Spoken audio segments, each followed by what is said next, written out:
para que posteriormente eles possam ter acesso, né, às informações aqui. Então, muito bem na hora. Hoje é o nosso primeiro encontro sobre contabilidade geral, né? É preciso ter em mente que a gente vai estudar contabilidade, mas nós não vamos nos tornar contadores, né? E principalmente a pessoa que vos fala não tem formação em contabilidade. Inclusive, né, eu já entrei em contato com uma amiga que trabalha comigo, né, conosco lá no campus, que ela é contadora, e aí eu estou montando com ela um podcast para a gente fazer, para tirar e além, né, tirar algumas dúvidas, para ela trazer um pouco da realidade do que ela trabalhou lá quando ela morava em Fortaleza. Então, para acrescentar, né, trazer mais valor e mais informação de quem trabalha na área, para enriquecer aí o nosso conteúdo na disciplina de contabilidade geral. Então, agora no final de semana, eu vou fechar com ela o roteiro, tá? Até o próximo final de semana a gente está providenciando isso para vocês, tá bom? Então, hoje não está muito complicado, né? É o início. Nós vamos tratar hoje de toda a unidade 1, nós vamos ver toda ela na aula de hoje, que trata de a contabilidade, o patrimônio e as contas, né? Nós vamos começar a ver um pouquinho como funciona aí a questão do balanço patrimonial, certo? Como eu sempre peço, né, que deixe os microfones desligados, mas, por favor, sempre que tiver alguma dúvida, alguma necessidade, vocês perguntem, né, liguem o microfone, pode interromper, e no que eu puder, vou tentar aqui orientar. Então, nossa disciplina, ela vai ter três unidades. A unidade 1, nós vamos vê-la toda hoje. A unidade 2, que é a partir da próxima aula, né? A estrutura do balanço e as variações patrimoniais, e a gente vai entrar mais para uma questão mais prática mesmo. E a unidade 3, que é a escrituração contábil e operações de compra e venda de mercadorias. Para quem pensa aí em entrar para o ramo de vendas, né? É uma unidade importante. Então, ao fim da aula de hoje, né? Quais são os objetivos? Que a gente consiga compreender o conceito de contabilidade, assim como a sua aplicabilidade, para que ela serve, né? Que nós consigamos conhecer, compreender e identificar o patrimônio das entidades e interpretar as mudanças que acontecem aí no patrimônio a partir das diversas operações contábeis. Iniciando, vamos começar pelo beabá, pelo básico. A origem, né? Nosso tópico 1 vai tratar aí das noções básicas de contabilidade, iniciando aí com a origem da contabilidade, né? O livro traz logo no início, informando que a contabilidade é tão antiga quanto a origem do homem. Por quê? Na forma mais rudimentar que possa se relacionar a contabilidade de hoje, né? Com a essência da contabilidade exercida hoje, a gente pode identificar que ela já existe aí na época da pré-histórica do homem. Então, por isso que é tão antiga quanto o homem. Naquele tempo, por exemplo, eles já utilizavam o registro das coisas que possuíam, por exemplo, atribuindo para cada animal que possuíam uma pedra. Então, toda vez que tinham um novo animal, nascia um carneirinho, uma ovelha, né? Ou como é o filho do boi e da vaca, eu não sei, o bezerrinho, né? Eles atribuíam uma pedra para aquele animal.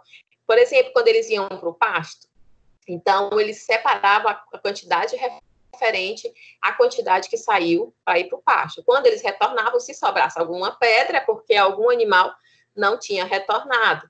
Isso já era uma forma aí de quê? De fazer controle, né, do que se tinha, fazer uma contabilização.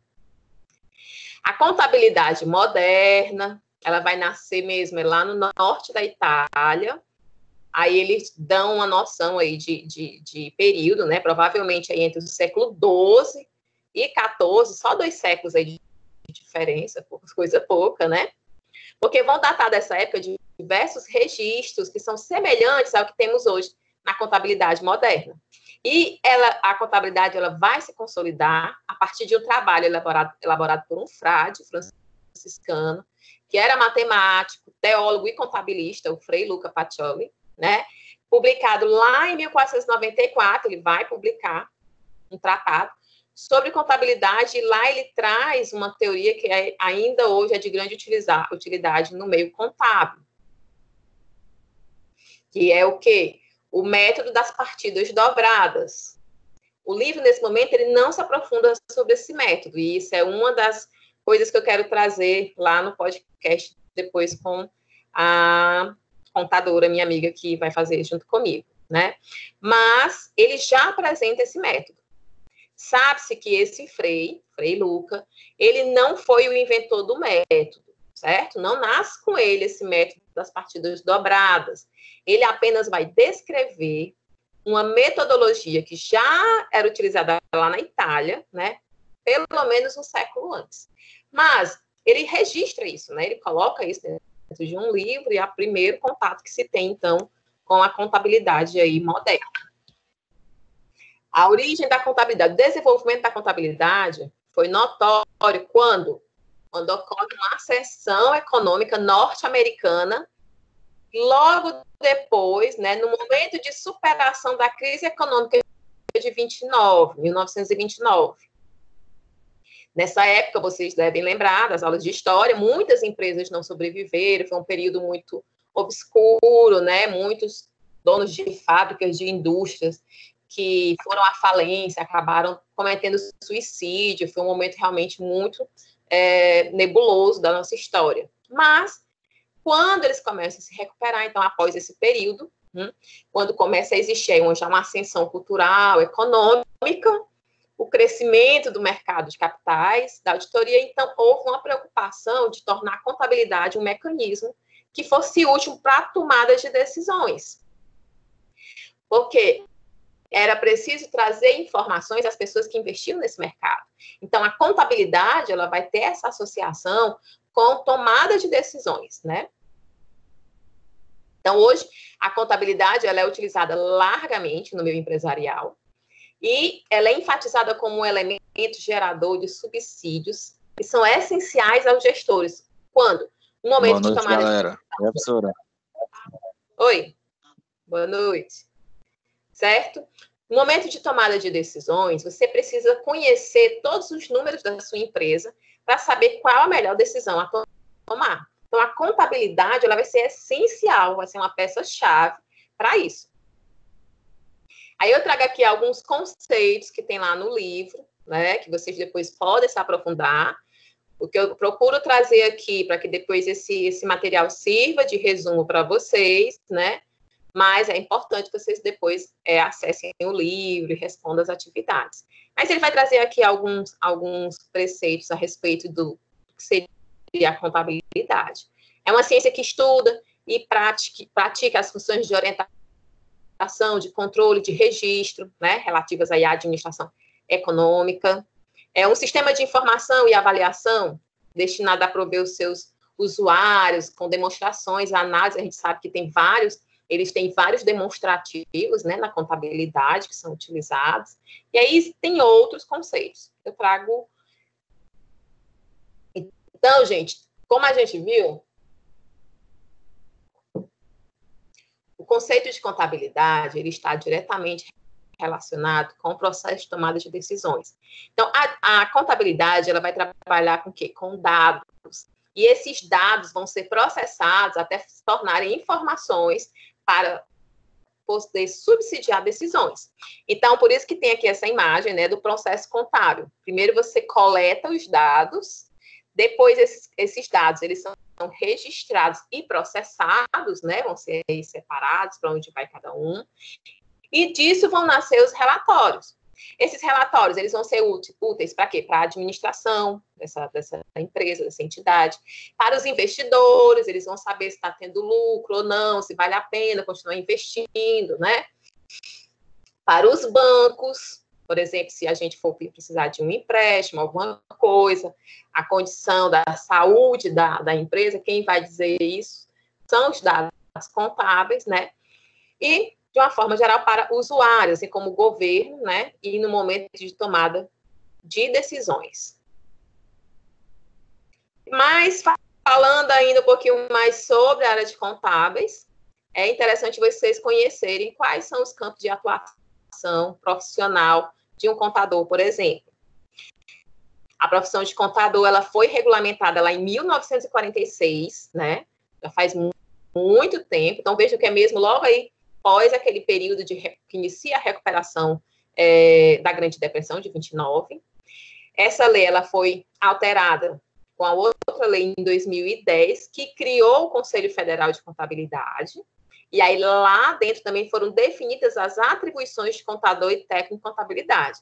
Vocês sabem que, ao contrário da profissão de administração, né, as atribuições que são próprias de um contador, elas só podem ser operacionalizadas por contadores. Então, existe, dentro da formação de uma empresa, a necessidade de alguns procedimentos serem realizados obrigatoriamente por um contador, né?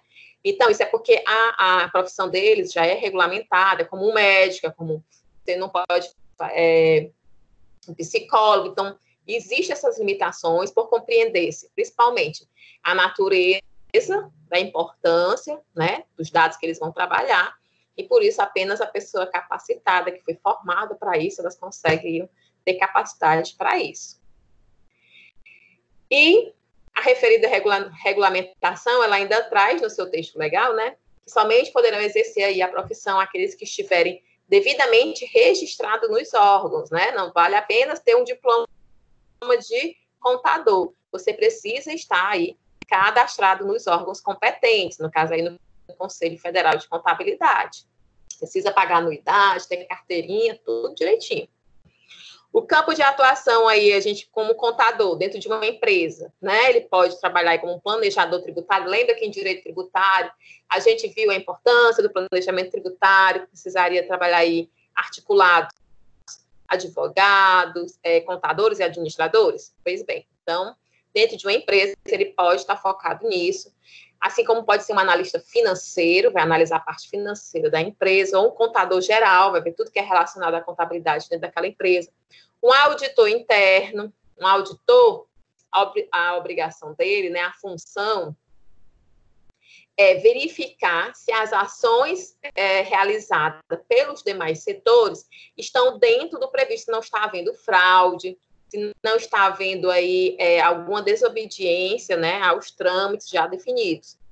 Contador de custos, se for um autônomo, né, ele pode ser um auditor independente. Por exemplo, se eu tenho uma empresa e eu estou vendo que os lucros não estão... eu estou vendo que está tendo lucro, mas o meu balanço patrimonial não está me dando um resultado legal, então posso ter uma desconfiança. Eu contrato, né, uma pessoa estranha à minha empresa para vir fazer uma auditoria, para analisar tudo, e aí, como ele é estranho à minha empresa, ele vai analisar isso com mais impessoalidade. Pode ter um escritório contábil, né, pode ser perito, ele também vai analisar se os lançamentos eram reais, né, aí a questão da fraude em si. Pode atuar no ensino, como professor, pesquisador, escritor, e também em órgãos públicos, né, contador público, no Tribunal de Contas, agente fiscal, enfim, é vasto. Ainda sobre o campo de atuação, então, as áreas de atuação do profissional contábil é a prestação de serviços contábeis, seja em forma de uma contabilidade terceirizada, que não pertence àquela empresa, assessoria contábil e etc., né? Existem muitas opções. Mas, gente, qual é o objeto e a finalidade da contabilidade? Para que ela existe? Uma coisa é certa, nenhuma empresa, e isso inclui também a gente, nós somos pequenas empresas, né? Cada um de nós recebemos, né, e a maioria trabalha, recebe seus recursos provenientes do seu trabalho, tem as suas despesas. Nós, de uma certa forma, somos como uma empresa, temos que ter um marketing pessoal, enfim. E ninguém pode administrar corretamente se a gente não tomar as medidas corretas, as decisões acertadas. E isso pode ser evitado, né, com o uso eficiente da contabilidade. Evitado o quê? a condição de decisões não muito bem pensadas, né? Então, a contabilidade, ela vai ajudar para que a gente tome decisões eficientes. O planejamento é uma das funções que mais utilizam os dados contábeis. Por quê? Se eu quero planejar o futuro, meu povo, né? A organização, ela precisa de informações quanto ao processo produtivo. Lembra que a gente assistiu aquele programa lá do sócio, né, da Carcash? Ele foi conhecer o processo produtivo para saber como a questão dos custos, os gastos, quais eram as despesas administrativas, telefonia, treinamento, tudo. Então, tudo isso, todos esses dados, quem vai nos fornecer será a contabilidade. Por isso que ele é atrelado ao planejamento. Se eu desejo planejar o crescimento da minha empresa, eu tenho que saber quanto eu tenho que pagar, qual é a minha projeção que eu tenho recebido de direitos, quanto eu posso vir ainda a receber, certo? Então, elas caminham juntos. Então, o controle, né, ela também é utilizada para controle, que é um acompanhamento aí das atividades de organização. Se eu fiz uma projeção, eu preciso estar controlando, e não só por isso, porque dinheiro é um recurso muito importante para uma entidade, né? E ela precisa ser muito bem gerida, acompanhada, controlada. Então, vai ser através dele, do controle, que o gestor vai observar se o comportamento dessa organização ele está de acordo com os planos que foram traçados. Então, veja, a contabilidade, ela vai ser, o seu trabalho vai ser importante no momento de traçar o futuro, né? O planejamento estratégico de uma empresa, e também durante o processo em busca de alcançar esse planejamento, né? Ou seja, como controle. Então, a gente viu aí já pelo menos duas funções muito importantes. O objeto da contabilidade é o patrimônio das entidades econômicas administrativas. Então, o objeto vão ser, né, os patrimônios aí das entidades. O seu objetivo é permitir o estudo, o controle e a apuração dos resultados diante dos fatos decorrentes da gestão do patrimônio, ok? Quais são, meu povo, os interessados nessas informações contábeis? Quem é que quer saber sobre isso, né? Os interessados, eles vão chamar aí de usuários da contabilidade. Então, os usuários são as pessoas que se utilizam da contabilidade, demonstram interesse pela situação da empresa e buscam na contabilidade as suas respostas. A partir do momento que a empresa nasce, né, ela começa a interagir com o meio que a cerca, ela não consegue ficar isolada. Para sobreviver, ela precisa ganhar dinheiro, conquistar clientes, ela tem que se relacionar com os fornecedores, com o banco, né? Tem que ter aí um bom relacionamento com os seus colaboradores, as pessoas que trabalham nessa empresa, tem que estar em dia com as suas obrigações com o governo, ter uma boa relação aí com a comunidade onde está inserida, né? Então, os usuários da contabilidade são todas as pessoas, né?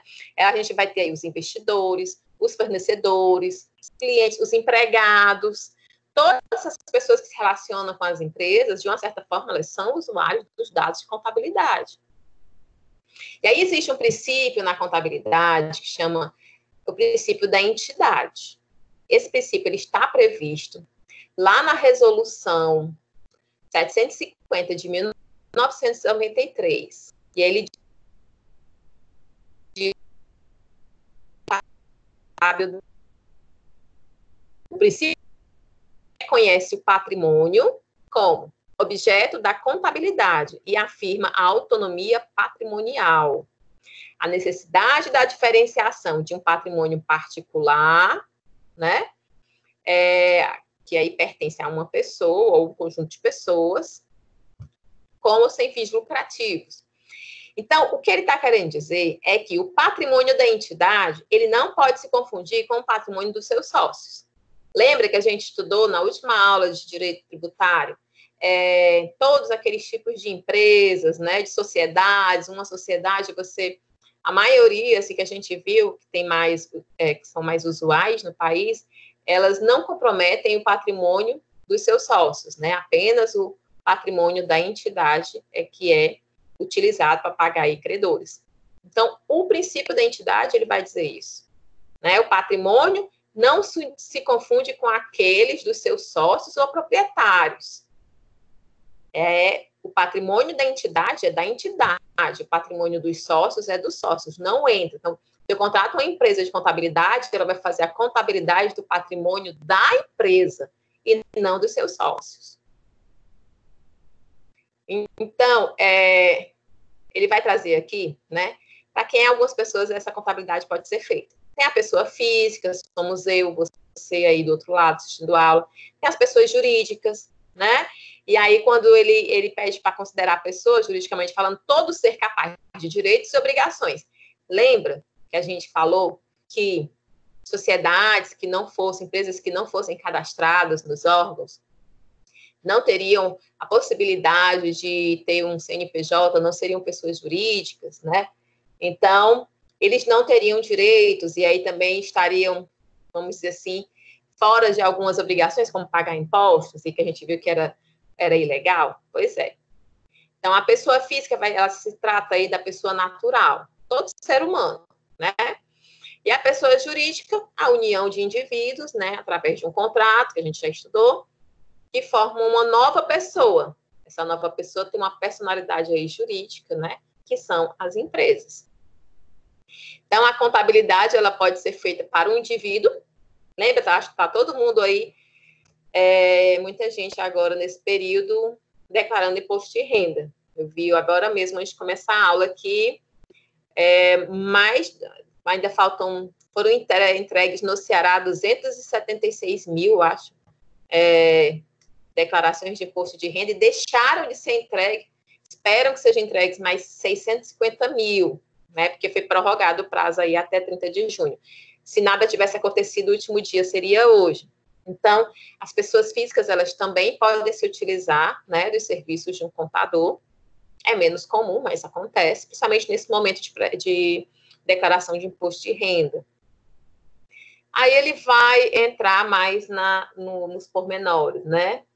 Quando for fazer a contabilidade para a pessoa física, né? Ou com a pessoa jurídica, essa pessoa é denominada entidade contábil. Tanto a física quanto a jurídica. Dessa forma, qualquer pessoa que tenha necessidade de contabilidade é chamada de entidade contábil. No caso de uma empresa, a entidade contábil dela vai ser a empresa. E aí vai se analisar apenas o patrimônio daquela empresa. E aí ela traz um diagrama, né? Cada círculo desse, por exemplo, o círculo verde, sócio A. O círculo azul é o sócio B. E juntos eles formam uma empresa. Vejam que as interseções aí entre sócio, dentro da empresa, elas não, é uma área neutra, onde a contabilidade do sócio, ela não se mistura com a contabilidade da empresa, certo? Então, a área da contabilidade, ela é mantida aqui, ó, a amarelinha, ela é exclusivamente para a empresa. Então, ela que é a entidade, a empresa. E pronto, o tópico 1 era isso. Então, a gente viu que a contabilidade, ela tem uma importância, né, uma função na geração de informações para tomada de decisão.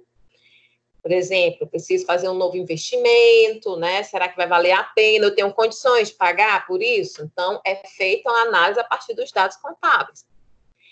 Para isso, ela vai coletar e registrar os dados gerados, né? Informações advindas do objeto de estudo da contabilidade é o patrimônio. E notamos também que, para haver a existência de uma boa contabilidade, é necessário observar aí o princípio da entidade.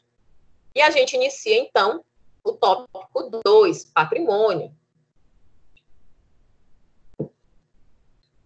Vamos entender um pouquinho o que é o patrimônio. Aqui, nessa aula, a gente vai lidar com patrimônio, patrimônio líquido e balanço patrimonial. Então, fiquem atentos para não misturar muito as ideias. Então, sabendo que a contabilidade nada mais é do que um instrumento que tem a finalidade de planejar e controlar o patrimônio das entidades, seja pessoa física, seja pessoa jurídica, com o objetivo de gerar informações, certo? Então, a gente pode considerar a contabilidade, então, como uma opção aí para planejar e controlar o patrimônio. O primeiro passo para a gente entender aí o que vem a ser o patrimônio. E aí, para a gente entender o que é o patrimônio, primeiro primeiramente, o autor pede, né, que a gente vai estudar um pouquinho o que é balanço patrimonial. E, para isso, ele traz a representação gráfica. Por quê? O balanço patrimonial, ele tem um desenho próprio, né? Vou mostrar aqui logo para vocês, pronto. Balanço patrimonial, do lado esquerdo, nós temos uma divisória no meio, temos o lado esquerdo, temos o lado direito. Isso daí é o balanço patrimonial. Então, o balanço patrimonial, ela é uma das mais importantes demonstrações contábeis. É uma forma de demonstrar aqueles dados que a contabilidade vai reunir, certo? Ela demonstra a partir do balanço patrimonial.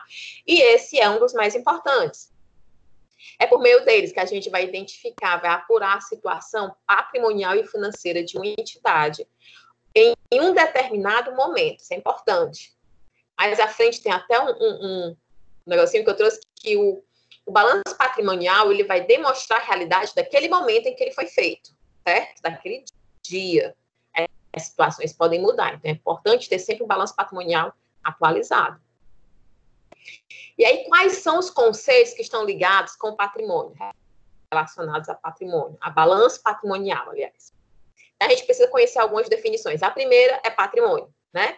Então, patrimônio vai ser conjunto de bens, direitos e obrigações. Bens, direitos e obrigações, BDO, certo? Patrimônio é igual a BDO. Que estão vinculados a uma entidade. Quando fala entidade, a gente tende a ir ou uma pessoa física ou uma pessoa jurídica, né?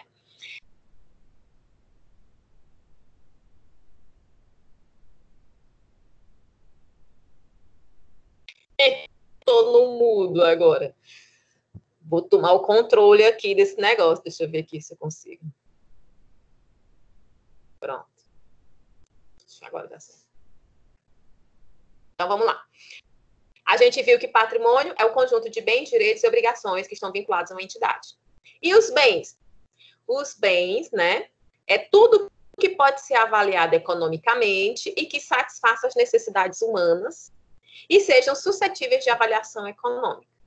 Do ponto de vista contábil, os bens são todos os objetos que a empresa possui, seja para uso, para troca ou para consumo.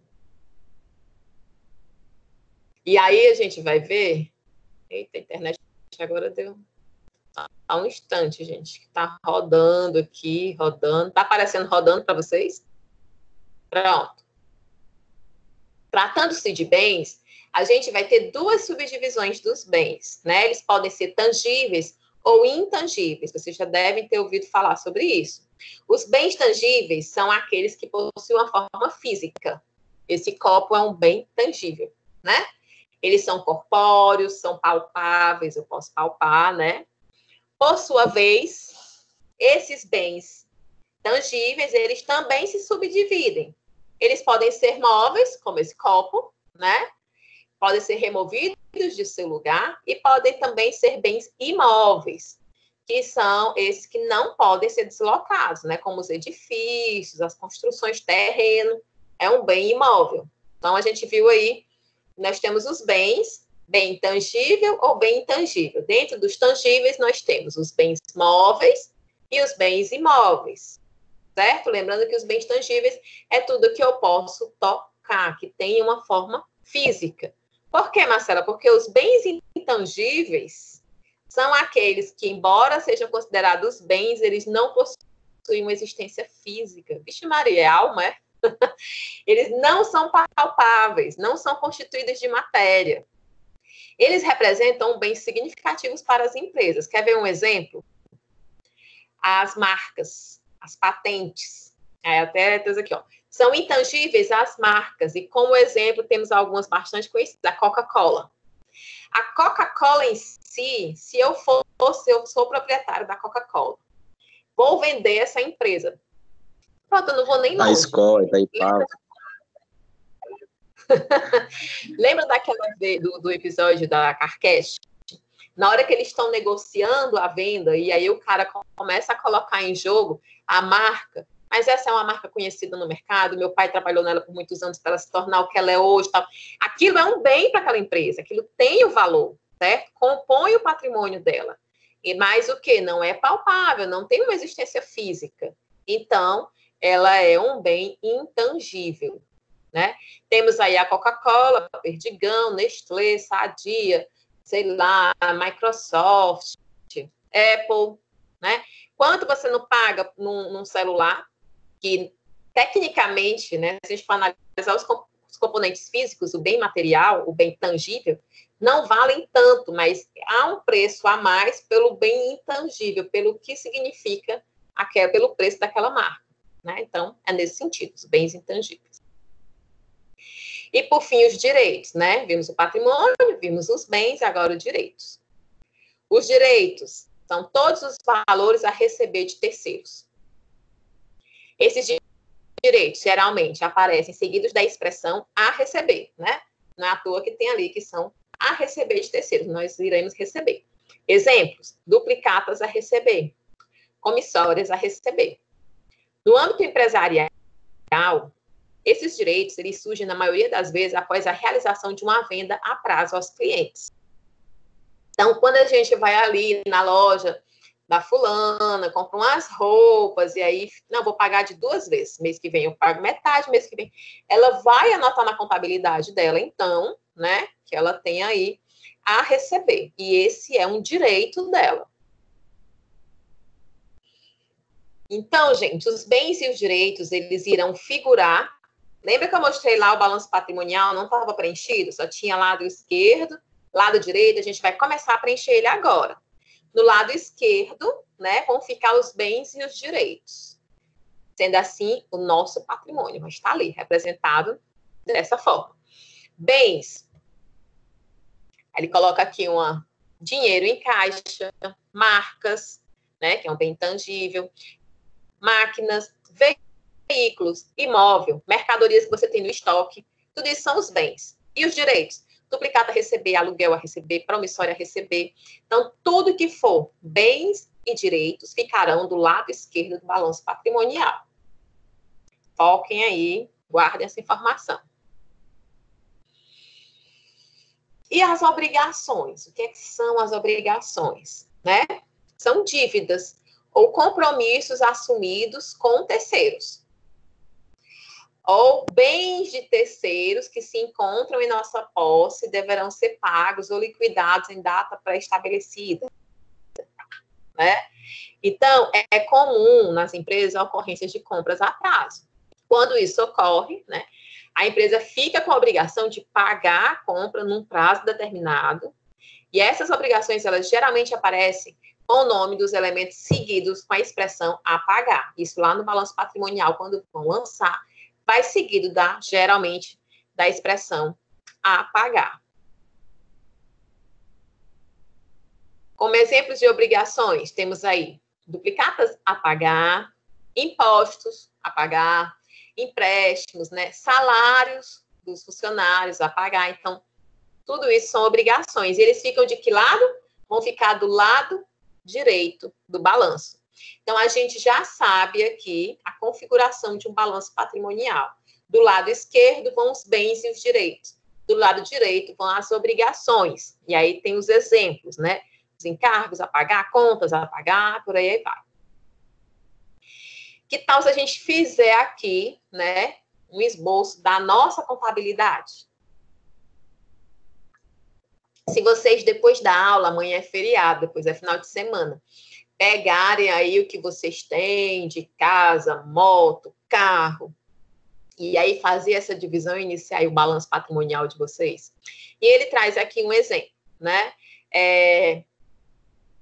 Ele botou aqui a posição de uma pessoa no dia 1 de março de 2010. Aí ele listou aqui. E aí ele não separou aqui ainda o que é direito, o que é bem e o que é obrigação. Mas ele colocou aí, ó, financiamento de casa a pagar, R$ 15.550. Dinheiro no bolso, 370. Nenhum. Dinheiro no bolso, nenhum agora. Eu recebi R$600. Salário de fevereiro de 2010 a receber, 2.500. Veja que ele colocou aí a receber. A receber, meu povo, lembra o quê? Quando vem depois da palavra, geralmente, a receber. Aqui, ó, fica do lado esquerdo. pode ser um bem, aliás, é um direito, né? Que o bem é algo material. Aí ele botou plano de saúde que tem que pagar, mensalidade da escola a pagar. Sempre que fala pagar, é uma obrigação. Se é uma obrigação, vai ficar do lado direito, né? E aí tem vários valores, o cartão de crédito aí a pagar, R$ 455. E aí eles lançaram isso aqui num balanço patrimonial.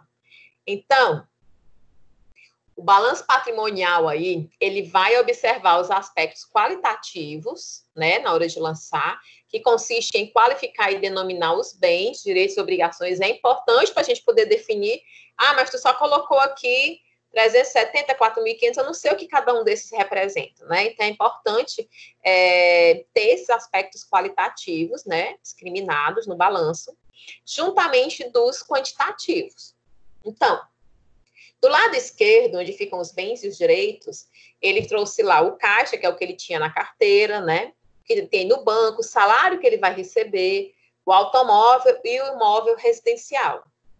Ao final, ele somou tudo, deu R$ 89.370 aí, de bens e direitos que ele possui. E nas obrigações? Aí ele colocou o financiamento da casa, o plano de saúde que ele tem que pagar, mensalidade, cartão de crédito. Todas as obrigações dele somaram 16.960, certo? Então, guarda aí a informação que a gente queria até agora. Balanço patrimonial, ele é um retrato daquele momento. Veja que tem a data. Ele se divide em duas bandas, vamos assim dizer. O lado esquerdo, né, é onde a gente vai lançar todas as informações qualitativas e quantitativas relacionadas aos bens e aos direitos, e do lado direito, todas as obrigações, as informações qualitativas e quantitativas. Os bens, a gente viu que podem ser tangíveis e intangíveis. Os tangíveis nós podemos pegar, tem forma física, e eles podem ser móveis ou imóveis, né? O móvel se movimenta, o imóvel não. E os intangíveis, Pelo jeito, né? aí ele vai ter que vender. Pelo jeito, ele vai ter que vender alguma coisa para pagar a dívida dele, viu, professora? Por quê? Porque os bens deles imóveis, móveis aí não vai cobrir o que ele tem a pagar, não. Sim, sim. Mais à frente a gente vai analisar o patrimônio líquido. Certo? Pronto, tá aqui. Notamos em nosso balanço que o lado esquerdo dos bens e direitos, ele é maior do que o lado direito. Ou seja, as coisas boas, né, que eles começam a considerar lá no livro, começam a taxar aqui do lado direito, do lado esquerdo, vão as coisas boas. É o que você tem, é bom, né? O lado direito vão as coisas ruins, que é o que você tem que pagar, é o que você deve. Então, naquele balanço, o lado esquerdo ele está maior do que o lado direito. Claro que, como quem foi que falou, foi o Genilson. O Genilson, acho que foi o Genilson, disse, né? Se você for analisar apenas o que ele tem no banco, eu vou voltar lá. Mas se tu analisar aí, Genilson, esse 15.550 do financiamento a pagar, ele deve ser em prestações, né? Ele está fazendo um apurado geral. Então ele divide, né? Ele teria que dividir aí, não colocar o valor total. Mas é porque ele está fazendo o balanço patrimonial de tudo que ele tem. Analisando como um todo, e não daquele mês, entendeu? Aí já é outra coisa. Analisando o patrimônio dele. Como ele colocou hoje, a ideia do patrimônio é o seguinte: se hoje, como você raciocinou aí, ele tivesse que pagar esses R$16.000 que ele deve, ele teria patrimônio suficiente para isso? É isso, para isso que serve o balanço, para demonstrar isso, como é que está a situação, né? Então, a gente viu que o nosso patrimônio ele é o conjunto de bens, direitos e obrigações.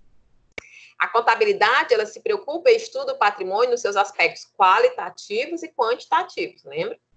O aspecto qualitativo, ele vai consistir em especificar, segundo a natureza de cada um, né, os bens, os direitos e as obrigações. E os quantitativos vai dar, então, valores. E a gente terminou o tópico 2. Tá bom, não tá? Essa contabilidade tá fácil? Eu acho que tá, eu tô até com medo. A gente viu que o patrimônio é o conjunto de bens mais direitos e obrigações. Os bens são as coisas boas do patrimônio, né? E são divididos em tangíveis e intangíveis. Os direitos são as coisas que temos a receber dos outros. E as obrigações, as coisas negativas do patrimônio. Em um determinado momento, temos que pagá-las.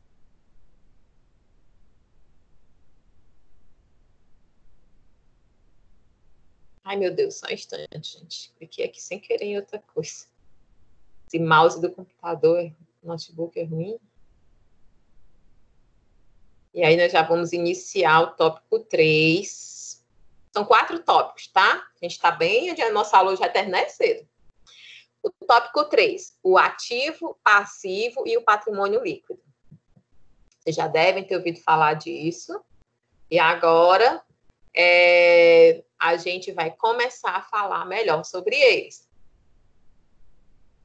Então, a partir de agora, dando continuidade aos estudos sobre o patrimônio, iremos analisar com mais profundidade que o balanço ele possui algumas configurações que são resultantes do confronto entre os bens, os direitos e obrigações. Eles vão agora se confrontar, as quais irão resultar em alguns estados patrimoniais favoráveis e desfavoráveis às entidades.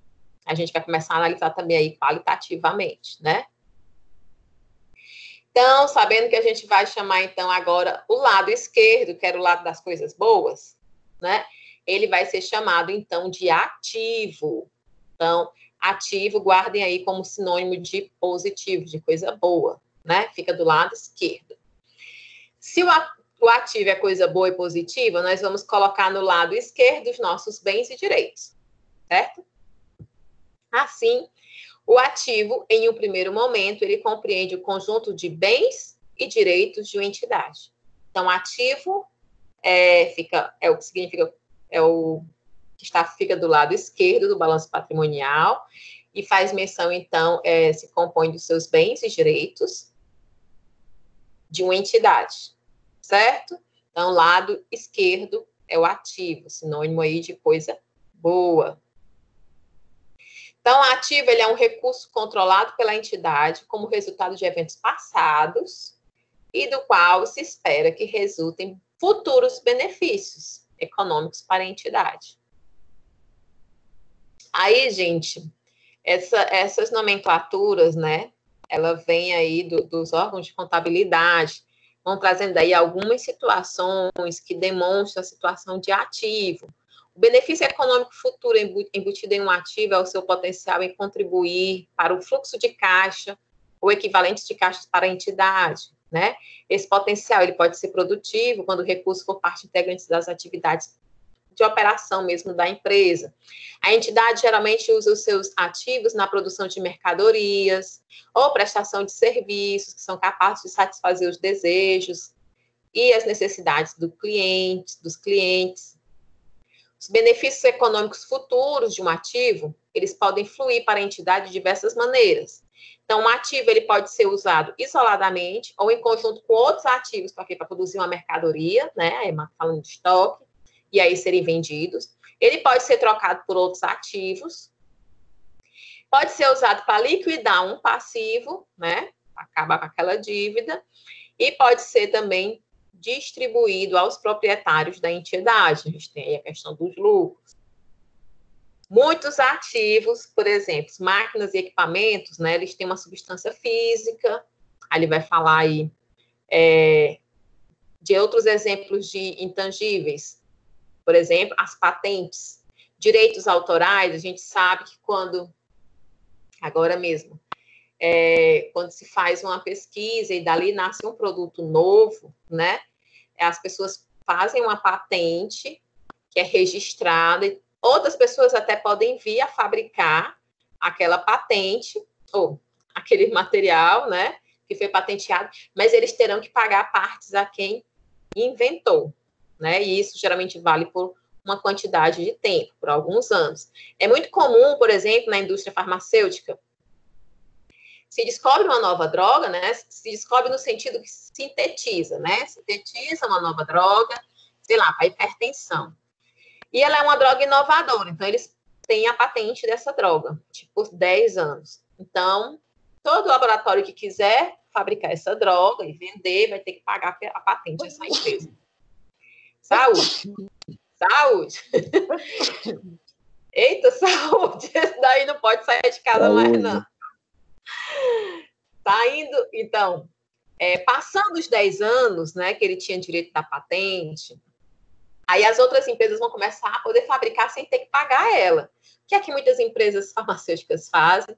Eles alteram um pouco a fórmula, né, na intenção de prorrogar essa patente, como se fosse uma patente nova, mas é praticamente o mesmo produto. Então, há muita discussão com relação a isso. Então, as patentes, elas são bens intangíveis. Então, tem mais exemplos aí, depois vocês dêem uma olhada, eu trouxe mais a título de resumo para vocês, né? E aí, vamos falar, então, um pouquinho do passivo. Ativo, tudo que está para o lado esquerdo. Então, vamos agora olhar para o lado direito, o passivo.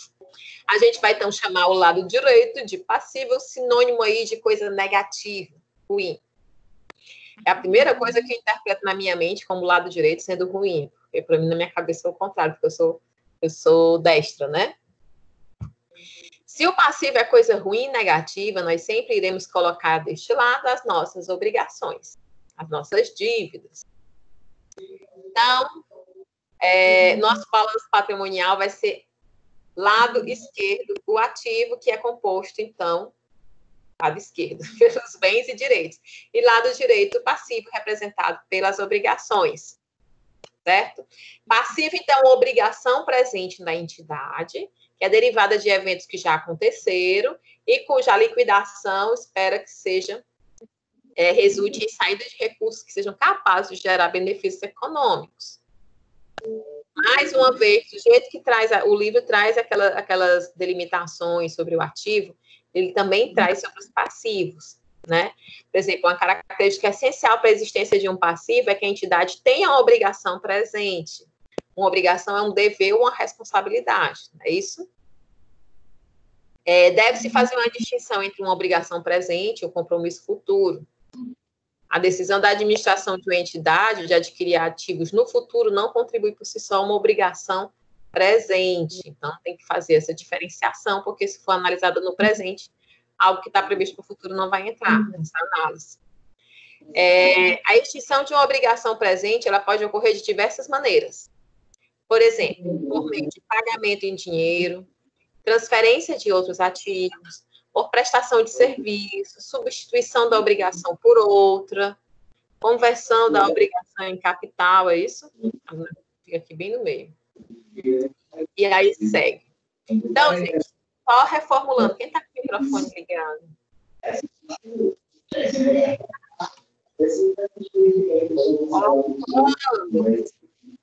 Orlando, liga o microfone, por favor. Desculpa. Obrigada. Então, vamos lá, só reformulando. Até agora, a gente viu que a contabilidade é muito importante para colher dados, transformar em relatórios que serão utilizados, transformar em informações para serem utilizados no momento de tomada de decisão, certo? A gente viu que o balanço patrimonial, ele tem uma diagramação com dois lados. Do lado esquerdo estará o ativo, representado pelos bens e direitos. E do lado direito teremos o passivo, que são as obrigações. E o que diabo é, então, o patrimônio líquido, né? Entrou outro negócio aí no meio.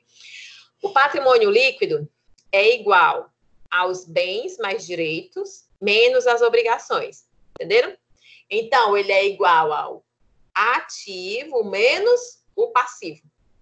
Ou seja, se eu somar os meus bens e os meus direitos e subtrair as minhas obrigações, eu vou ter o meu patrimônio líquido. É o que sobra. O que sobra para mim? O que é que vai restar para mim no fim disso tudo, né?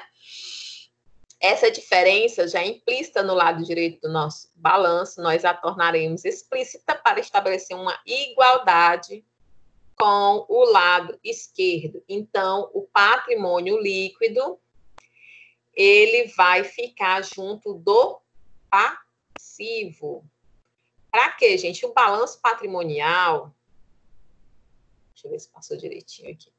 O balanço patrimonial, essa ideia de balança, né? A gente vê também isso lá por exemplo, na justiça, né? A ideia de balança. É para dar a ideia de que precisa equilibrar, Então, o balanço patrimonial, ele tem, os dois lados têm que bater, eles têm que estar equilibrados. Lembra aquele exemplo que eu dei? Que o cara tinha 19 mil, era 19 mil? 16 mil do lado do passivo, né? Que o Genilson disse que ele ia ter que vender alguma coisa. Então, se hoje a gente for analisar que a gente vai liquidar essa empresa hoje, o que ele ainda vai poder receber? O salário, né? E aí o que ele tem no banco, no caixa, e o que tem de bens, e o que é que ele precisa ainda ter para pagar hoje. Tem tudo isso aqui que está do lado do passivo. Se a gente conseguir liquidar tudo que está, conseguir em dinheiro, tudo que está do lado do ativo e pagar tudo que está no passivo, ele ainda vai ficar com R$ 72.410. Então, esses R$ 72.000 é o patrimônio líquido dele. É o que ele efetivamente tem. Porque, veja, ele não tem mais nenhuma obrigação. Não tem mais que pagar nada. Já pagou tudo que precisava. Então, aí nasce o patrimônio líquido. Então, você sacou aí que o lado direito do balanço será sempre igual ao lado esquerdo, né? Tem que haver essa igualdade, esse equilíbrio. Pois, para que haja o equilíbrio entre os lados, então, surge o patrimônio líquido, também conhecido como situação líquida, né? Que vai demonstrar qual é a verdadeira riqueza do patrimônio que está em análise aí. E aí existe uma equação básica do patrimônio líquido, né? De acordo com o que eu falei lá, o patrimônio líquido. Bens mais direitos, menos obrigações. Ele traz aquele exemplo que a gente tinha. Ou, se você preferir, o patrimônio líquido é igual a ativos menos passivos. Tudo bem até aqui, gente? Vamos lá. A gente está já na metade. Então, o patrimônio líquido, ele é o valor residual dos ativos da entidade, depois de deduzidos todos os seus passivos. Mais um conceito aí do que seja patrimônio líquido. E, mais uma vez, né, vem aqui algumas outras conceituações, né, sobre o patrimônio líquido. Vocês deem uma olhada depois, fica aí como resumo para vocês. Mas a gente sabe, né? A gente viu lá que o rapaz estava numa situação boa, estava positivo o patrimônio líquido dele. Mas nem toda situação é assim, né? Então, a gente vai ter aí os diversos estados patrimoniais, começando pela situação líquida positiva. Essa situação ela vai ocorrer quando a soma dos bens mais os direitos se sobrepõe às obrigações, ou seja, quando o ativo for maior que o passivo, foi o que aconteceu no exemplo anterior. E aí nós temos aí um ativo, né, em que a pessoa tinha 50 mil de bens, mais 3 mil de direitos. E no passivo ela tinha 10 mil de obrigações. Nesse caso, a gente tem uma situação líquida positiva, de 43 mil reais. Então, o patrimônio líquido nessa situação é de 43 mil reais, sendo, então, positiva, certo? Claro até aqui? Agora, vamos... então, ele vai falando aí, ó. Vamos supor que o dono dessa empresa, a companhia Uni, resolvesse, neste momento da empresa que eu mostrei agora, o balanço, né? Vamos supor que ele, nesse momento, ele resolvesse liquidá-la, vendendo todos os bens ao preço que custam, né? Sem querer lucrar. Ele conseguirá obter o valor de 50 mil reais. Vendendo os direitos, conseguirá mais 3 mil. Assim, ele acumula 53 mil reais. E quando ele pagar tudo, né? Vai restar, então, 43 mil reais. Esses 43, vamos dizer que ele está desfazendo a empresa. Esses 43 mil reais, se ele for o único dono, né? Vai ficar aí de lucro para ele. Eu não sei quanto ele investiu. Vou saber se foi positivo. Mas, pelo menos, a empresa não fechou no vermelho, né? Teve como pagar todas as suas obrigações. Mas há também a situação líquida negativa. A situação líquida negativa, ela ocorre quando o total das dívidas é superior à soma dos bens e dos direitos. Pode ser chamada de situação líquida negativa, situação líquida passiva, situação líquida deficitária, é tanto nome para... ou ainda passivo a descoberto. Eu acho que vocês já devem ter escutado esse termo, né? Tudo pode dizer que é caloteiro. Né? Tudo pode dizer que a pessoa não tem como pagar. Vamos lá, ver no mesmo exemplo da mesma empresa, né? Ela tem aí 40 mil de bens, mais 2 mil de direitos, mas ela tem nas obrigações 60 mil reais. Se a gente analisar isso dentro do balanço patrimonial, né, a gente vai ter um patrimônio líquido aí negativo de 18 mil reais. 18 mil reais negativos.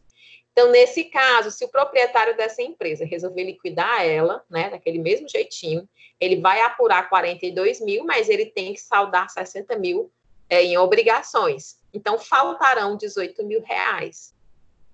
A situação líquida é deficitária, né? O total dos elementos positivos é insuficiente para saldar aí os compromissos assumidos. E aí se utiliza a expressão passivo a descoberto, né? Porque representa a insuficiência do ativo para cobrir o passivo. Essa situação é pouco comum, porém ocorre em algumas empresas. Poderiam dizer, então, que essa empresa, assim, ela estaria quebrada? Se eu não fosse vendê-la, né? Mas olhando daquele jeito,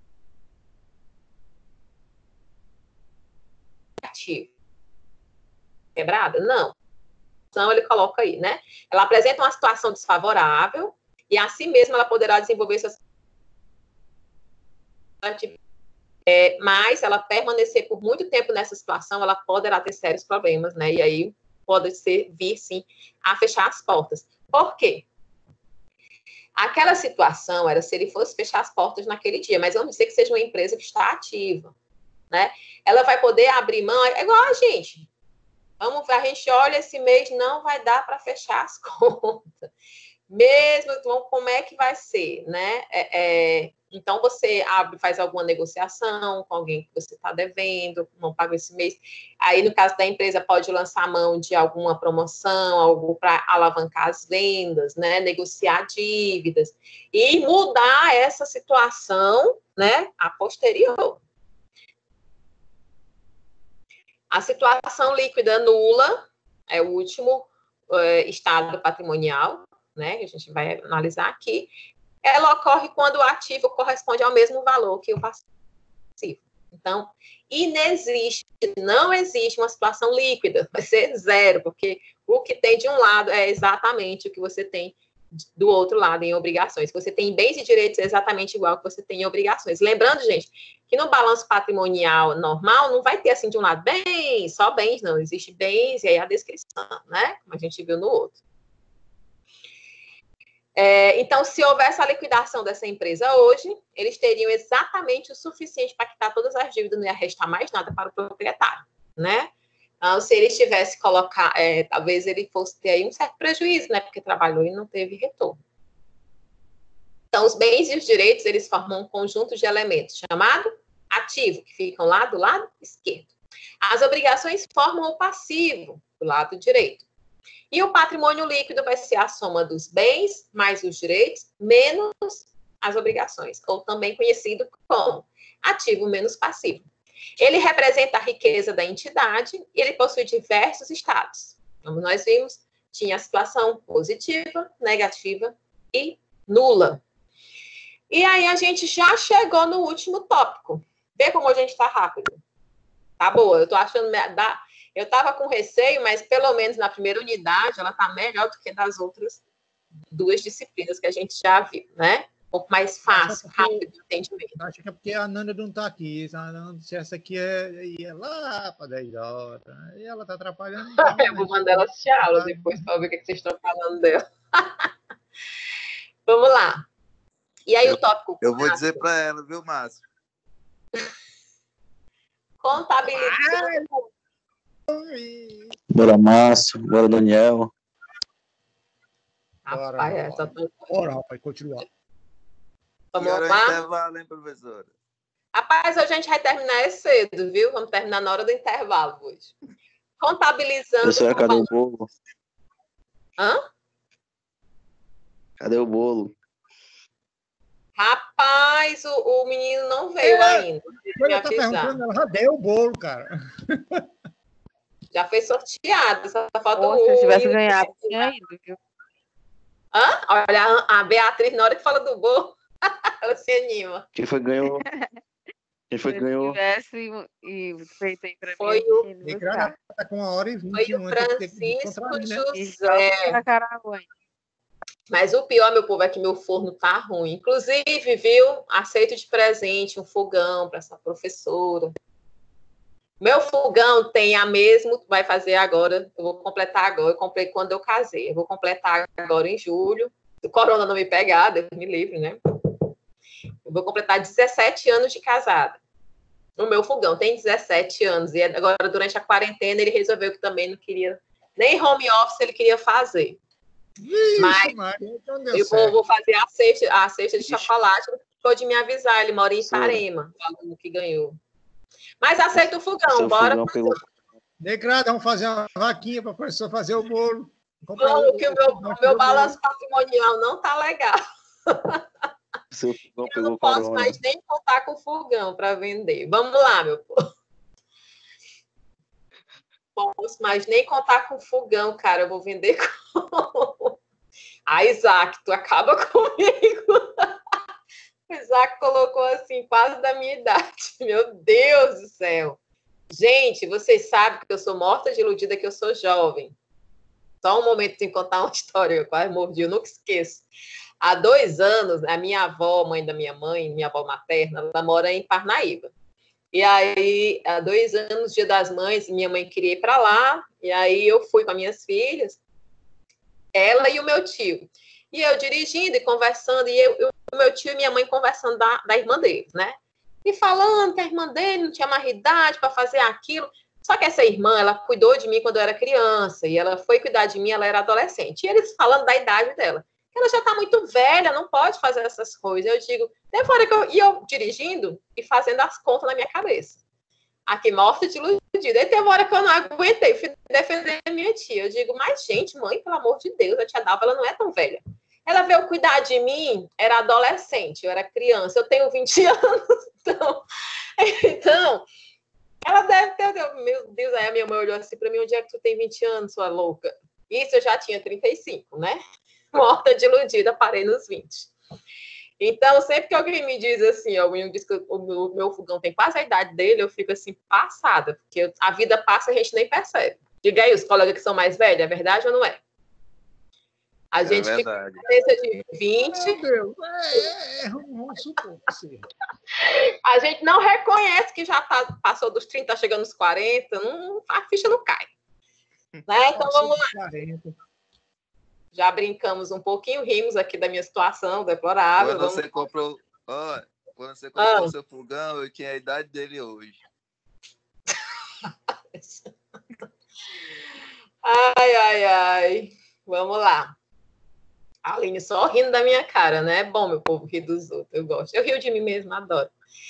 Então, o tópico 4. Também tem uma geladeira que era bem um jeitinho, mas ela se aposentou esse mês.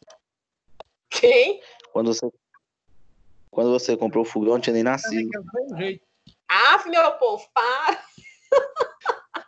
Pare com isso. Esse é uma geladeira que também deu frio. Ela se aposentou também. Na quarentena se aposentou. Essa quarentena tá ótima, viu? Quase sério. Então, o tópico 4 é o último dessa unidade. A gente vai conseguir fechar ele hoje. E ele vai trazer já aí uma contabilização do balanço sucessivo. Durante esse capítulo do livro, ele vai trazendo aí, vamos dizer assim, como se dá os lançamentos contábeis no momento de criar uma empresa. Como é que faz quando compra um bem, uma máquina, quando entra o capital? Então, ele vai mostrando dentro do balanço patrimonial como é que isso vai acontecendo. Então, a gente vai estudar contabilidade através de uma metodologia chamada de balanços sucessivos. O pessoal ficou alvoroçado agora. Vamos lá, respira, bebe uma água. Minha água já acabou.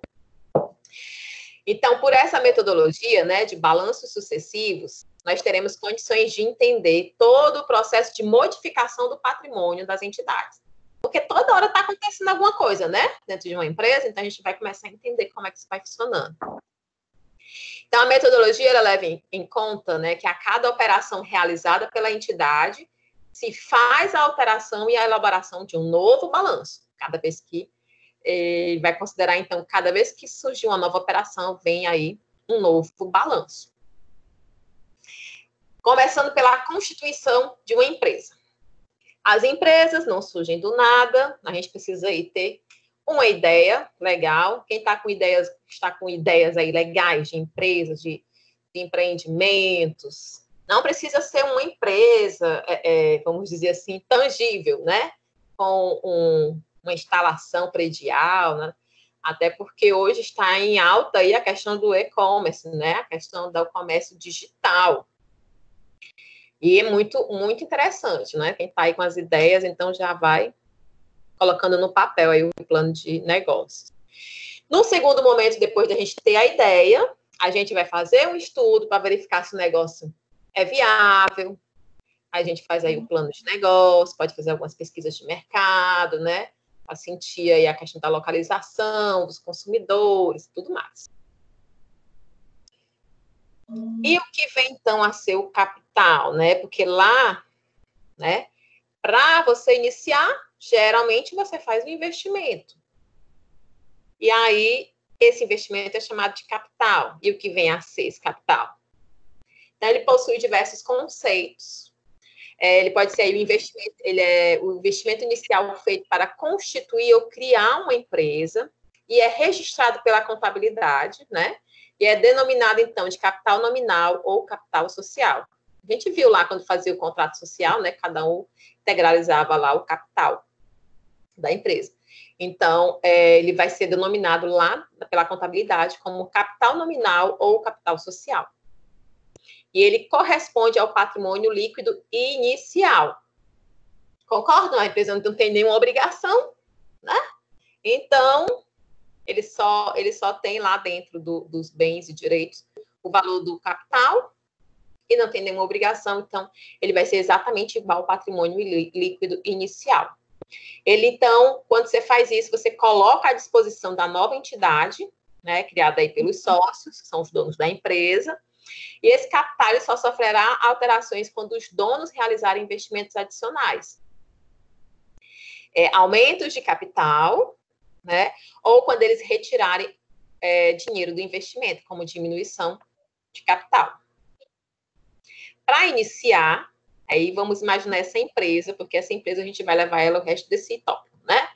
Vamos imaginar que lá no dia 1º de janeiro de 2010, aliás, 1º de fevereiro de 2010, é interessante essa data, porque eu vim morar em Acaraú, comecei meu primeiro dia de trabalho aqui, foi no dia 1º de fevereiro de 2011, quase. Né? Então, os colegas, fulano X e fulano Y, eles se uniram e viraram sócios para abrir uma empresa. Construir aí uma empresa que trabalharia, então, no ramo de prestação de serviços de conserto de calçados. Eles denominaram aí de Companhia Uni, consertos de calçados, e cada sócio disponibilizou R$30 mil de capital em dinheiro. Então, ao todo, o capital inicial aí foi de R$60 mil. Então, se a gente analisar dentro do balanço patrimonial, esse primeiro lançamento aí, nós vamos ter no ativo, no caixa, R$60 mil. No passivo, nós não temos obrigações ainda, vamos ter apenas o capital social lá no patrimônio líquido de R$60 mil, certo? Continuando. A gente sabe que o primeiro investimento que os sócios fazem é denominado de capital social, já foi lá empregado. Ele é originado, então, dos próprios sócios. E aqui está só falando a mesma coisa. Ele vai trazer aqui um demonstrativo que a origem dos recursos vem aqui do passivo, dentro do patrimônio líquido do capital social. Aqui, com o capital social, esses R$60 mil é a origem do recurso. E ele vai, então, para o lado esquerdo, e esses 60 mil que entraram aqui, eles vão para a aplicação de recursos lá dentro do nosso caixa. A partir desse momento, a nova empresa ela passa a ter autonomia para movimentar os seus recursos. Claro que com gerência. É importante lembrar que esses recursos que estão lá dispostos da nova empresa, eles estão desvinculados dos sócios, né? Então, o dinheiro é da empresa, não é mais deles. Ele não pode simplesmente chegar lá, pegar o dinheiro, botar na carteira e ir embora. Não pode, o dinheiro é da empresa. Tem que passar todo o processo contábil. Pelo menos não se for uma empresa séria, né, comprometida. 2 dias depois, lá no dia 3 de fevereiro, eles resolvem adquirir uma sala comercial para a instalação da sua loja, com a finalidade de ter ali o momento de atendimento com os clientes. Então, a aquisição dessa sala foi feita com recursos próprios e se deu pelo valor de R$23 mil pagos à vista. Então, a atualização do balanço patrimonial, agora, no dia 3 de fevereiro, a gente vai ter lá no ativo que os 60 mil que estavam em caixa, né? Agora só temos 37, porque 23 mil foram tirados para a aquisição de um bem imóvel, de R$23 mil. Então, no passivo, Marcelo, ainda não tem nada lançado de obrigação, porque o recurso foi pago, a aquisição do bem, foi pago à vista, saiu do caixa, não ficou uma obrigação a pagar. Quem está Orlando, desliga o microfone, por favor. Certo? Então, veja então que com o pagamento à vista, nossos recursos que estavam à disposição do caixa diminuíram no valor do desembolso e, ao mesmo tempo, passamos a ter, então, um novo bem no valor de 23 mil. Então, o valor do ativo, ele permaneceu aí o mesmo, 60 mil reais, né? Porque esse é o recurso que está à disposição da empresa. Seguindo, vai acontecer agora a aquisição de máquinas. Então, a gente já montou a empresa, a gente já adquiriu o imóvel, agora vamos adquirir máquinas. Lá no dia 5, 2 dias depois, Orlando.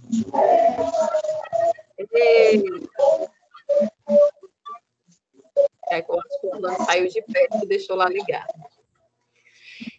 Lá no dia 5, a empresa adquiriu algumas máquinas e equipamentos para utilizar nos trabalhos, né? Elas custaram R$32 mil e elas também foram pagas à vista. Então, o nosso balanço ficou como agora? O nosso caixa que estava em R$37 mil, lembra? E mais imóveis em 23 mil, agora o caixa diminuiu para 5 mil. Por quê? Aumentou aí como bem as máquinas, um bem tangível, móvel, no valor de R$32 mil que foram pagos à vista. Então, da mesma forma que a situação anterior, né, a gente passa a ter um novo bem, no caso lá as máquinas, com valor de 32 mil, né? E o caixa, né, vai diminuir aí em menos 32 mil e ficou de 5 mil reais. Aí vem algumas perguntas. O patrimônio, né, da companhia, ele já sofreu modificações desde a sua constituição? E o patrimônio líquido, também houve modificações? E mais adiante ele vai trazer as respostas. Não satisfeitos, né? Agora, ele vai contabilizar a aquisição de móveis e utensílios. Então, eles já compraram máquinas, compraram uma sala, né? Agora, no dia 8 de fevereiro, a empresa adquiriu móveis e utensílios, mesas, cadeiras, escrivanias, né? A fim de desenvolver as suas atividades. Quanto custou, Marcelo? O total foi de R$7 mil. Como eles não tinham mais esse valor no caixa, eles fizeram a compra a prazo. Meu povo, se eles fizeram a compra a prazo, o que é que vai surgir lá do meu lado direito? Vão surgir aí duplicatas a pagar no valor de R$7 mil. Do lado esquerdo, no ativo, a gente vê agora que houve uma alteração no valor total. Lembra que era 60 mil, né? Agora, eles têm móveis e utensílios no valor de R$7 mil. Como existe o equilíbrio, né? Precisa... uma coisa, se entrou um bem, né? E não saiu do caixa, obrigatoriamente ele deve estar vindo pela aquisição da casa. Então, tem que ir aí uma obrigação. Então, de ambos os lados, a gente tem um aumento de R$7 mil. Eu tanto tenho R$7 mil a mais em ativo, em imóveis, quanto eu tenho no passivo umas obrigações de R$7.000. Então, nessa operação houve ingresso aí de mais um bem no patrimônio, né, que ficou lá como os móveis. Quem proporcionou a entrada desse bem foi o fornecedor de imóveis, né, e que o ativo aumentou 7.000, né, até então os recursos usados pela empresa eram os 60.000 investidos pelos sócios. Voltando à pergunta feita anteriormente, né, o patrimônio da companhia sofreu alterações? Sim. O patrimônio é como se ele fosse uma célula que constantemente sofre mutações, toda hora se modificando. Veja quantas mudanças ele sofreu desde o dia 1 até o dia 8, né? E aí ele vai ser representado pelo balanço patrimonial. Lembra que é o patrimônio por bens, direitos, bens mais direitos menos... é patrimônio líquido, até balançado, mas é bens, direitos e obrigações, é o patrimônio. Então, ele é representado pelo balanço patrimonial, que no momento da sua elaboração representa uma posição estática, né? Ele vai trazer essa informação que o balanço patrimonial, ele vai demonstrar a situação daquele momento, como se você congelasse o momento e tirasse uma fotografia da condição da empresa. Por isso que dá sempre aquela atualização, balanços sucessivos. O patrimônio líquido sofreu alterações? Não. Patrimônio líquido, ele continua aí em R$60.000. Vamos voltar lá no balançozinho último que ele trouxe, ó, esse daqui. Veja, patrimônio líquido, 60.000. Continua o mesmo. Lembra que a gente viu que o patrimônio líquido, ele vai sofrer alterações, né? Quando for injetado ou for retirado recursos da empresa, pelos seus sócios, por exemplo. Então, houve alteração de patrimônio, mas não houve alteração de patrimônio líquido. Seguindo com suas atividades, lá no dia 10 de fevereiro, agora a gente vai ver a questão de venda de um bem, como é que é lançado. A empresa vendeu a sua sala comercial e se mudou para uma sala alugada. A venda da sala, da sua propriedade, foi a prazo, num valor de R$24.000. Então, ele vendeu a prazo por R$24.000. Note que a sala, né, possuía um valor registrado, lembra por quanto eles tinham comprado? R$23.000, e eles agora venderam por 24. Essa vantagem é chamada de lucro, né? E o lucro é um dos principais objetivos a ser alcançado pelas empresas, ele que vai ajudar a manter as atividades operacionais. Então, a gente vai ter esse seguinte balanço agora. Note que surgiu aqui no ativo duplicatas a receber e sumiu o imóvel. Vocês viram? Não tem mais imóveis. Tinha lá imóveis no valor de R$23.000. Agora nós temos duplicatas a receber, né, no valor de R$24.000. Aí, o nosso balanço, que estava do lado ativo em R$67.000, por conta dos móveis que foram inseridos, né? Agora está em 68.000, por conta que a gente teve aí R$1.000 de lucro com a venda do imóvel, que vai configurar ali, do lado ali do patrimônio líquido. Então, vocês já sabem como fazer esse lançamento. Ele vem explicando aí, eu fiz questão de trazer essas explicações aqui, para quando vocês estiverem sozinhos estudando, vocês conseguirem lembrar, se conectar. Então, note que foi trocado um ativo, né, os bens imóveis de 23.000, por outro ativo, que era um direito a duplicata a receber, num valor maior de 24.000, né? Então, temos, nesse caso, duas origens. Uma de 23.000 e outra de 1.000, que é o lucro, proporcionada aí por uma vantagem que foi obtida na venda.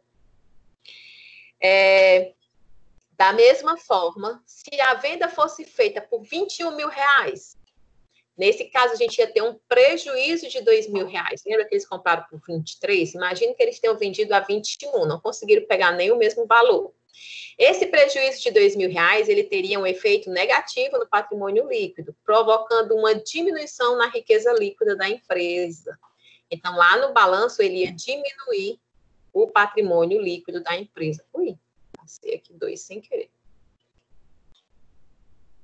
E aí, contabilizando o pagamento de uma dívida. Lá no dia 15, rapaz, nesse mês esse pessoal gastou, é brincadeira. No dia 15 do mesmo mês, a empresa efetuou o pagamento parcial da dívida que eles tinham. Lembra que eles tinham uma dívida pela compra dos móveis, né? O pagamento foi no valor de R$3.000. Então, como é que vai ficar lá? A gente, deixa eu mostrar aqui um pouquinho como é que estava antes.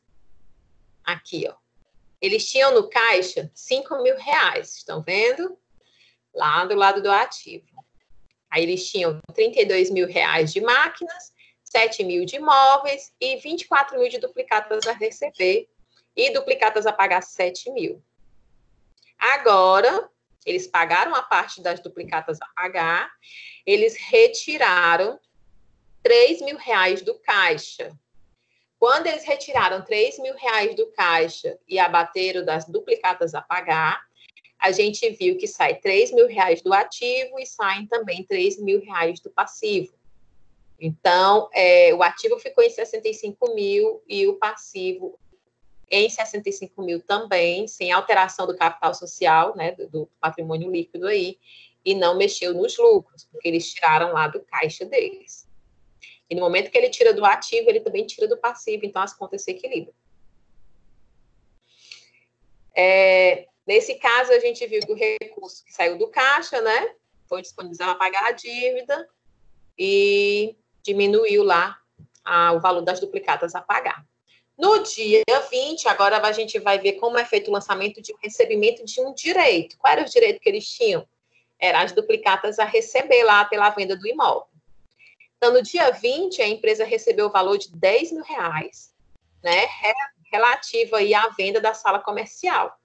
E aí, a gente viu que, ver se baixa aqui essa coisa que fica aqui na frente, para poder enxergar melhor, pronto. O caixa, que tinha 2.000, com a entrada de R$10.000, vai lá para o caixa, vira 12.000. E aí, duplicatas a receber, que somavam 24.000, lembra? Se eu já recebi o pagamento de 10.000, então me restam ainda 14.000 aí de direitos, né, de duplicatas a receber.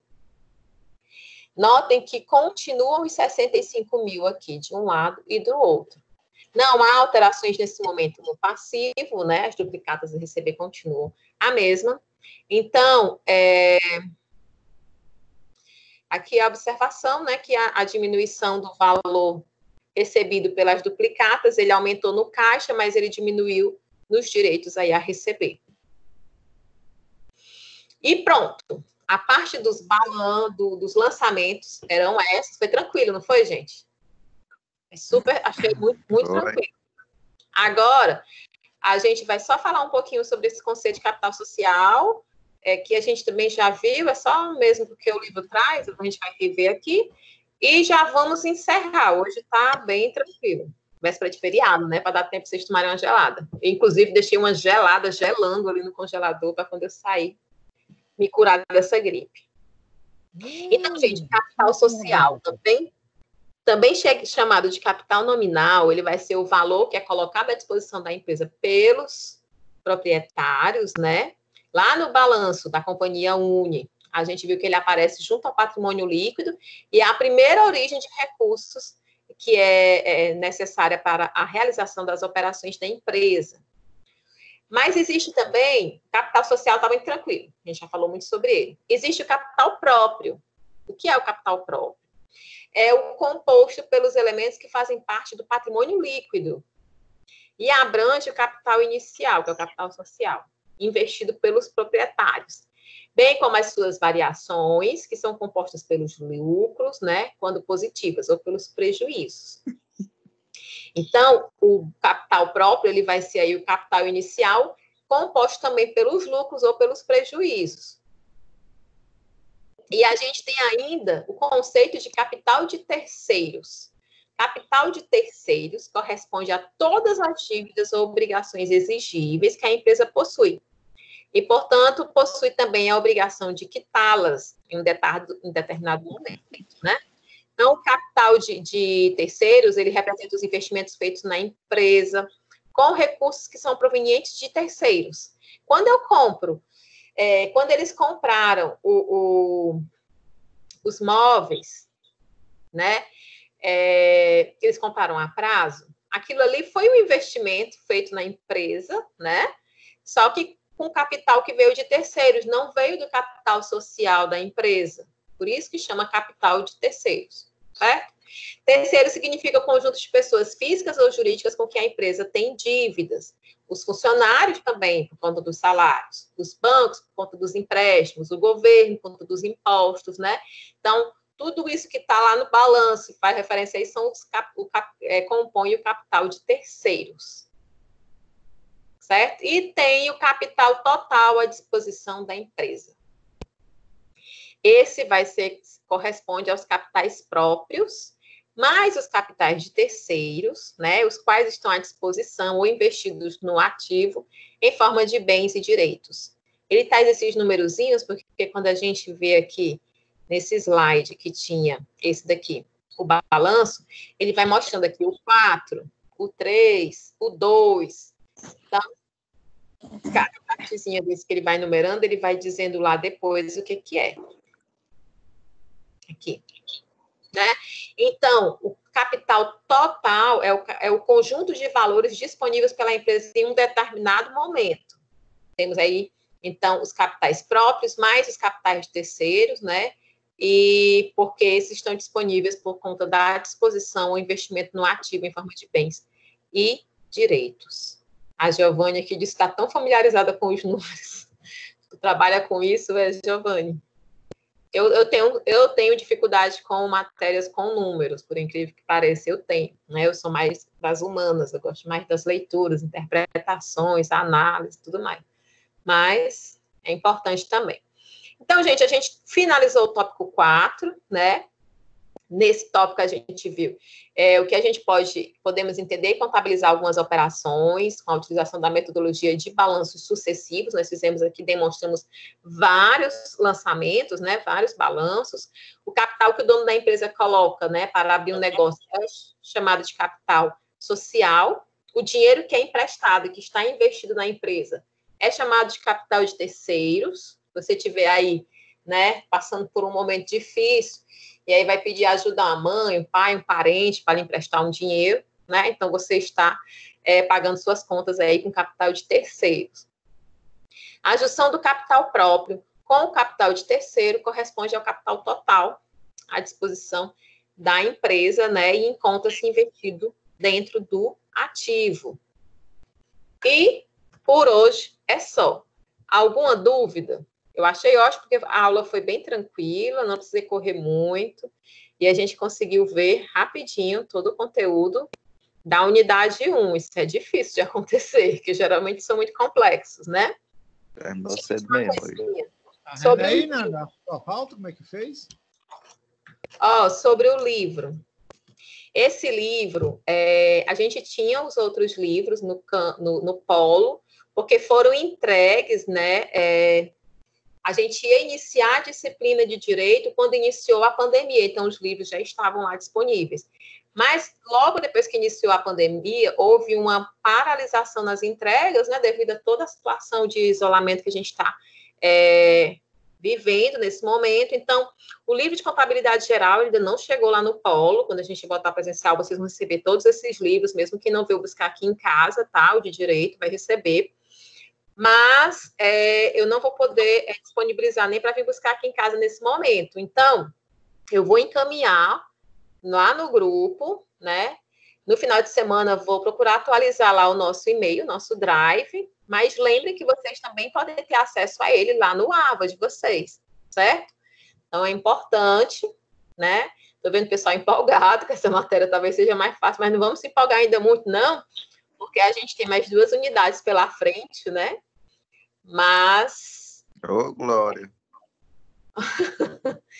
E lembrando, então, só queria falar aqui, pessoal, quem está sem equipe ainda para o seminário, vamos aproveitar se essa disciplina for ser mais leve, para a gente focar mais no seminário.